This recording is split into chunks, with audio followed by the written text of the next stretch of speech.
Mi querido Rodrigo Pacheco, ¿Cómo estás, querido Qué gusto Nacho? tenerte Qué aquí. gusto. ¿Todo bien? Todo bien. Qué bueno. Viendo qué el privilegio. presupuesto. ¿Estás contento?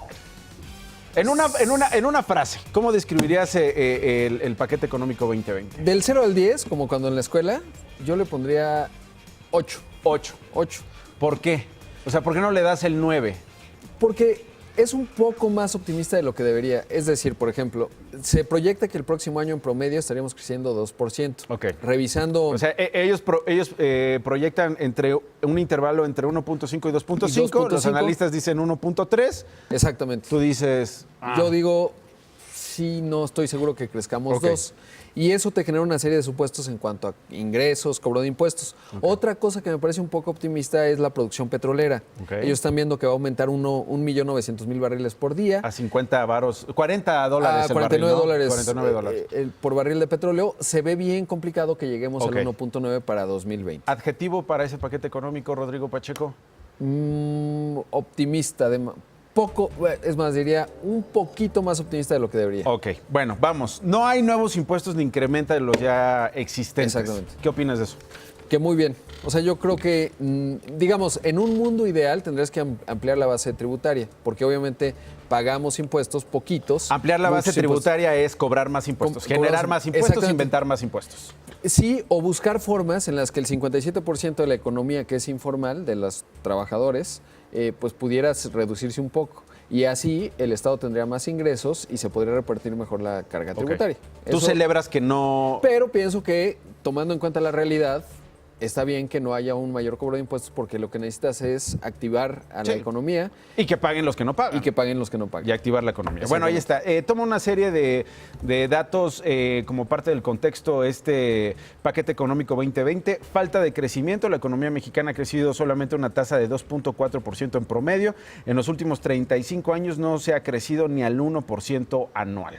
¿Estarías de acuerdo con digamos, con este factor a considerar? Pues sí, o sea, digamos, sabemos que tenemos un crecimiento mediocre. Es interesante porque hay una discrepancia, digamos, en cuanto al objetivo de crecer 4% en esta administración, lo cual, pues ya la propia Secretaría de Hacienda está diciendo, pues esto no va a ocurrir, ¿no? Yo creo que si crecemos 2% en estos años que vienen, me voy a sentir bastante complacido, sobre todo porque hay factores internacionales que sí nos hablan de elementos de crisis importante, ¿no? Lo menciona el propio paquete económico, en donde dicen, bueno, pues hay tensiones y problemas en China, el proteccionismo de Estados Unidos, falta de certeza con respecto a la ratificación del TEMEC, que parece que puede salir, etcétera. O sea, hay una serie de cosas que van más allá de México que no están como necesariamente tan positivas. Desigualdad, dice el paquete económico. La desigualdad entre el norte y el sur-sureste ha incrementado. El sur tiene un crecimiento económico casi nulo y niveles altos de desigualdad y pobreza. De acuerdo, muy de acuerdo. O sea, tienen razón.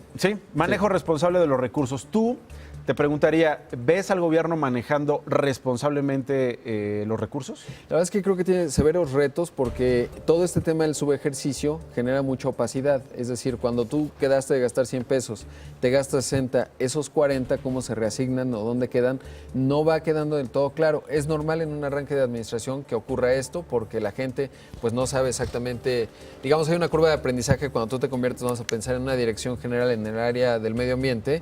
Hay 18 cosas que tienes que aprender y que, dada la naturaleza del cambio de régimen, pues no está ocurriendo y eso está generando subejercicio y puede ser opacidad. Entonces diría que 2020 será la prueba de fuego para saber si hay, digamos, no solo transparencia, sino responsabilidad en la ejecución de los recursos. 6.096.335.8 millones de pesos. En 2019 los ingresos totales fueron de 5.8. Y le apuestan a la recaudación, Rodrigo. ¿Tú crees que sí se logra esa recaudación que están proyectando? Creo que sí lo pueden llegar a lograr, sobre todo porque sí están haciendo una ofensiva fuerte contra el tema de los factureros, que sí es un asunto. Ahí en donde se está va la mucho iniciativa dinero. de Ricardo Monreal de decir, los que emitan facturas falsas o utilicen facturas falsas, hay que subirles las penas. Exactamente. Ahora, hay que tener mucho cuidado que no se criminalice de más. ¿Por qué? Supongamos que tu contador se equivoca y eres considerado pues, poco menos que un narcotraficante o terrorista. Y además se puede convertir en un mecanismo de inhibición de otras cosas que va más allá de lo fiscal. Pero en principio parecería que sí van en el sentido correcto de cobrar más. Yo creo que todavía hay que discutir, digamos, cuáles son esos asuntos que eviten que un empresario normal, que a lo mejor cometió un error o que cometió una falta fiscal, pues no acabe en la cárcel, porque entonces vas a inhibir el proceso productivo y eso puede ser muy delicado. Pero en principio creo que sí lo podrían lograr, aunque están pecando un poco de optimistas. ¿Por qué? Porque si tú dices que la economía va a crecer 2%, eso quiere decir que la actividad económica vía IVA, ISR, etcétera, pues se ubica en cierto nivel. Si no crece ese 2%, pues naturalmente se generan menos impuestos. ¿Estás de acuerdo en la consideración de las variables económicas 2020 que tiene este paquete? Ya lo hablábamos, entre ello el crecimiento del PIB, pero vamos punto por punto. Inflación 3%. Sí la veo. Hoy se acaba de publicar la inflación de agosto, está en 3.17, entonces parecería que sí. ¿Por qué hay baja inflación? Pues porque hay poca demanda. Se le llama la inflación, digamos, débil por la demanda. Si la gente no está comprando tanto, pues los precios se contienen. Tipo de cambio, considera el gobierno 20 pesos, aunque los analistas proyectan un poquito más. Sí, yo pensaría que estamos en un poquito más, sobre todo porque teóricamente en la política se va a reducir la brecha entre la tasa de interés de México y de Estados Unidos, y porque hemos visto a lo largo de los últimos 2 años que puede haber mucha incertidumbre, considerando que nuestro principal foco de incertidumbre es Donald Trump y que Donald Trump está en campaña.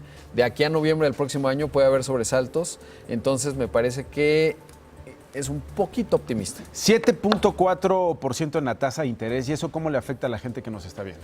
Pues le afecta en términos de, a menor tasa de interés, teóricamente mayor actividad económica.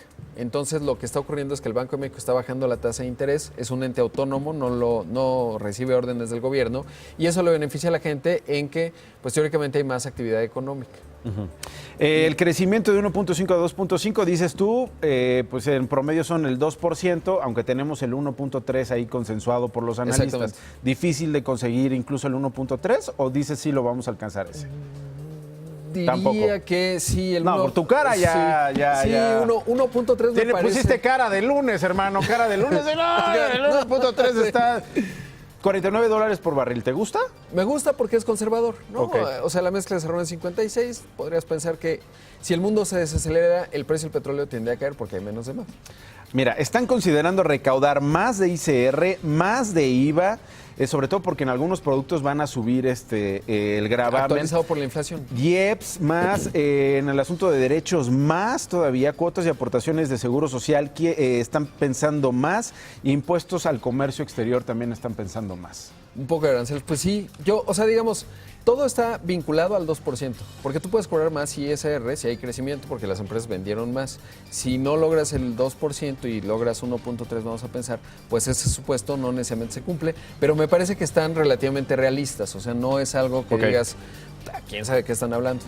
Ahora, calculan 28 mil millones de pesos en términos de recaudación para bebidas saborizadas, 23 mil para alimentos con alta densidad calórica, 18 mil en bebidas alcohólicas, cervezas y bebidas refrescantes, 43 mil, extracción de hidrocarburos 6 mil y redes de telecomunicación 5 mil. De Pisa y Corre con Nacho Lozano, lunes a viernes 8 a.m. Participa en Imagen Televisión.